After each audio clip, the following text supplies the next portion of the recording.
मराठा मोर्चासाठी पुण्यामार्गे मुंबईकडे येणाऱ्या मोर्चेकऱ्यांची संख्या फार मोठी आहे। या मोर्चेकऱ्यांसाठी एक्सप्रेस हायवेवरील तळेगावच्या उर्से टोल नाक्यावर खास सोय करण्यात आली आहे। याचा आढावा घेतला आमचा प्रतिनिधी वैभव सोनवणेने।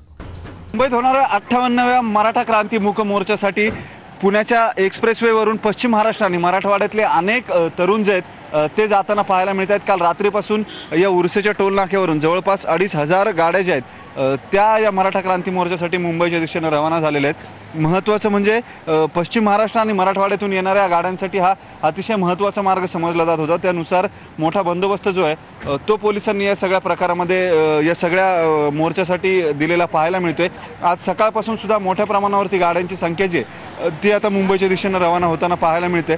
गाड्यांना मोठमोठाले झेंडे जे आहेत भगवे झेंडे जे आहेत त्या लावून हे सगळे मराठा समाजाचे कार्यकर्ते जे आहेत ते मराठा क्रांती मूक मोर्चामध्ये सहभागी होण्यासाठी जाताना पाहायला मिळतात।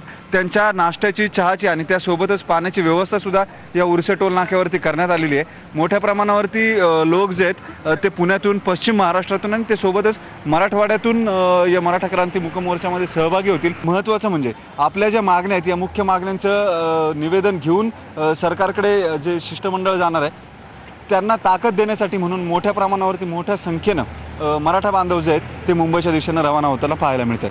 व्हिडिओ जर्नलिस्ट गणेश कदमसह वैभव सोनवणे, IBN लोकमत, पुणे।